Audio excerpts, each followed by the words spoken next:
Por último, o que chama a atenção aqui já é de outro personagem da história, do servo. Essa história nos traz e nos alimenta e nos ensina o valor da virtude que faz diferença. E é a virtude que faz a diferença. E aqui eu quero falar sobre o caráter do servo do centurião, que é uma virtude, caráter. O servo de um centurião, a que este muito estimava, estava doente quase à morte. Esse é o que diz o versículo 12. O servo do centurião, a quem este muito amava, muito estimava, melhor dizendo. Olha que coisa interessante. Um centurião, um oficial do exército romano, vamos dizer assim, um cara duro, de posse e qualidade romano, que tinha ali autoridade sobre soldados, que tinha autoridade, um monte de pessoas servindo, se dá ao luxo de procurar Jesus, de dizer claramente, publicamente, que não era digno de receber Jesus em sua casa, se dá ao esforço de ver alguma coisa para curar aquele servo que estava doente quase à morte. O que levou esse centurião a ter tanta compaixão, a ter tanto esforço por aquele servo, senão o caráter daquele servo, né? O caráter dele, ele estimava aquele servo. Será por quê? Porque ele era bonito? Porque ele trabalhava bem? Porque ele era habilidoso? Não, é pelo caráter. É pelo caráter. Ele poderia ter quantos servos quisesse. Ele poderia que ele morrer, ele pegar outros tantos. Mas ele o estimava pelo caráter. O caráter dele, o caráter daquele servo fez com que o seu patrão, o seu senhor, pudesse não medir esforços para lutar, para trazer a ele o bem-estar e a cura. Veja como você vive. Você tem tido isso das pessoas que estão, você como funcionário, como patrão, tem tido a estima das pessoas que estão do seu lado, a ponto de quando você precisar, você não precisa nem falar, aquela pessoa não vai medir esforços para buscar ajuda para você. Você tem nutrido isso das pessoas. Você tem tido esse caráter, porque o caráter é o que somos. O caráter é aquilo que evidencia a nossa vida, né?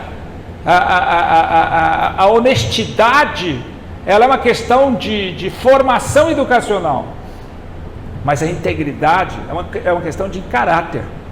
Então essa é a integridade. Não era porque, você veja bem, eu vou medir meu esforço, por quê? Porque aquele servo meu é muito honesto. Eu vou medir esforço porque aquele servo meu é muito habilidoso. Eu não vou medir esforço porque aquele servo, não, eu vou medir esforço. Isso não faz você estimar, faz você ter interesse. Mas para você estimar, eu vou medir esforço porque a integridade daquele homem, eu não posso deixar que ele corra, porque ele me estima demais, ele é estimado. A sua integridade tem chamado a atenção das pessoas. O seu caráter tem chamado a atenção das pessoas. Quando você diz algo, você diz sim é sim e não é não. Você procura se justificar o tempo todo.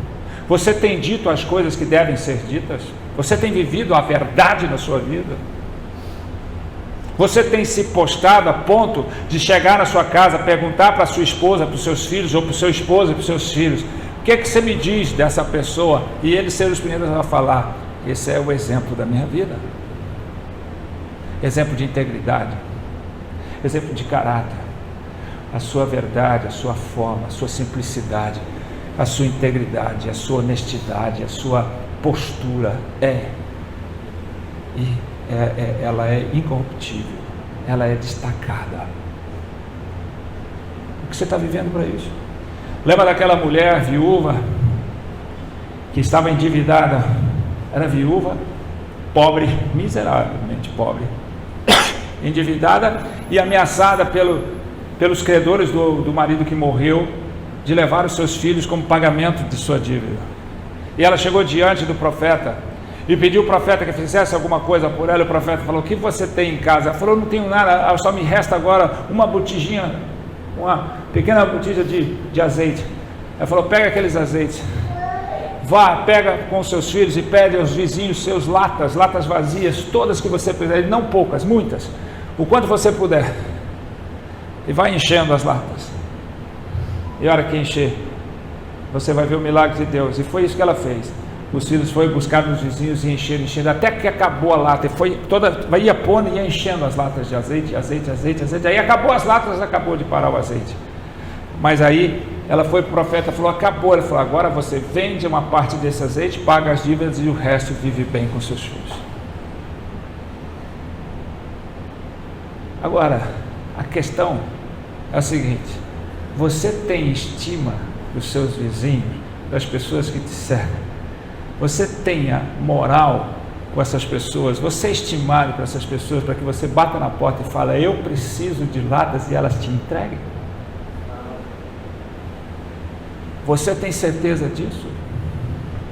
Sua vida é dessa forma? Quando você precisar bater na porta dos outros: eu preciso de ti, você vai falar assim: tudo o que eu tenho é teu? Pode usufruir de tudo? Olha, nós precisamos, o profeta mandou, você não tem, vá te catar, não tem tempo para você. Olha, depois, passa depois, não tem nenhuma aqui. Mas você não pode esvaziar a lata sua, pôr outra coisa para... Não, a minha está ocupada, eu estou guardando umas aqui para pôr outra coisa, eu não tenho tempo.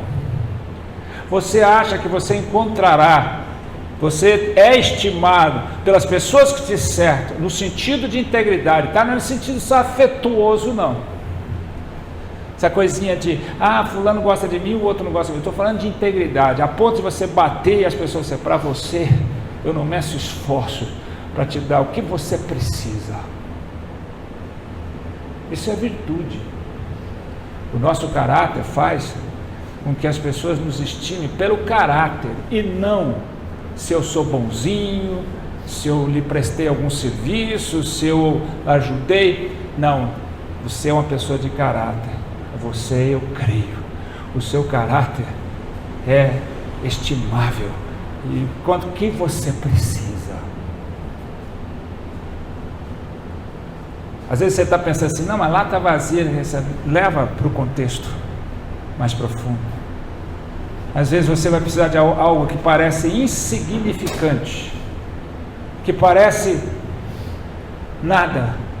O profeta falou: busca água, vá latas vazias e não seja tímido, vá buscar tudo. Veja se você chega e fala assim: eu só consegui umas 3 ou 4, porque ninguém tinha para me dar, ninguém abriu a porta para mim, ninguém me atendeu. Não dá. A questão era que, apesar de que aquele homem tivesse tido uma vida difícil e morrido e deixado a mulher viúva com uma situação tão terrível, ele construiu um legado que lhe permitiu que as pessoas, ao olhar para ela, para vocês: eu ajudo, eu faço o que for preciso. Você, como funcionário, tem trabalhado com caráter e tem tido a estima do seu patrão?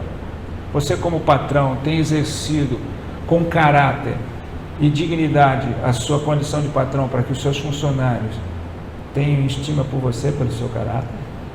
Você, como marido, você como esposa, você como filho, você como qualquer coisa na sociedade, na sua profissão, você como companheiro de trabalho, você como vizinho, você pode não ser aquele vizinho legal, que bate papo, que for, seria bom que fosse, se você não for, mas você é alguém que você: olha, eu não tenho muita intimidade com você, mas o seu caráter é totalmente reconhecível, então o que você precisar eu te dou.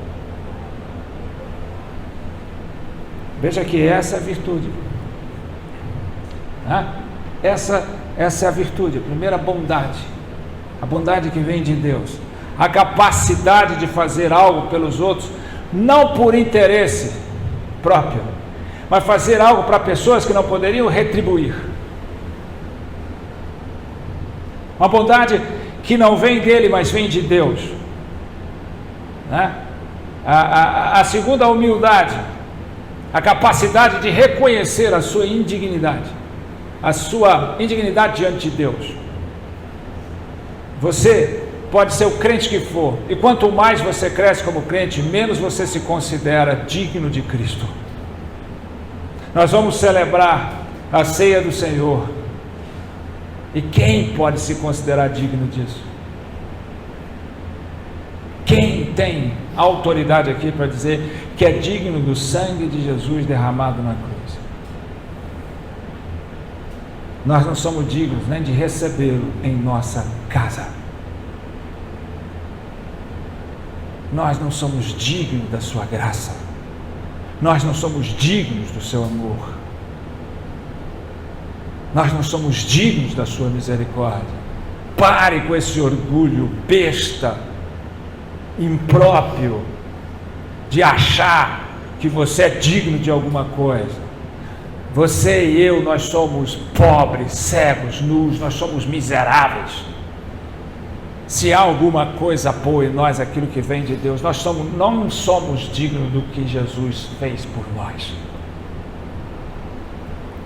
3. Tem fé? Anda por fé? Que fé é essa? Que fé é essa? É a fé baseada na palavra de Deus? É a fé que te faz obedecer a palavra de Deus? Mesmo não querendo, Jesus disse, um pai disse para o filho, vai lá e faz isso, e ele disse, eu faço e não fiz.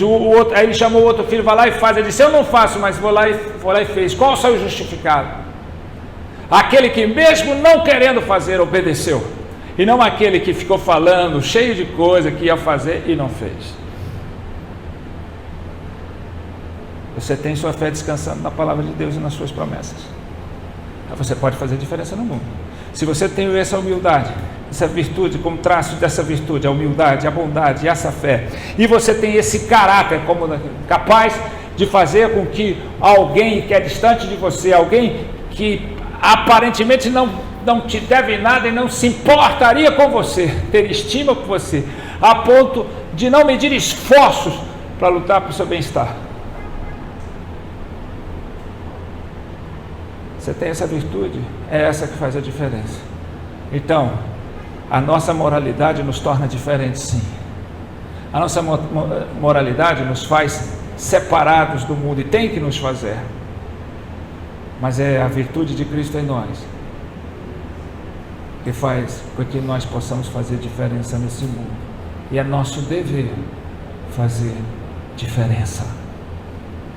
Diferente já é algo em nós, mas fazer diferença é virtude. Nós não estamos conseguindo, porque nós estamos assentados na condição de sermos diferentes e não nos conscientizamos de fazer a diferença no nosso casamento, na nossa família, no nosso trabalho, na nossa sociedade, na igreja, em todos os lugares. Amém?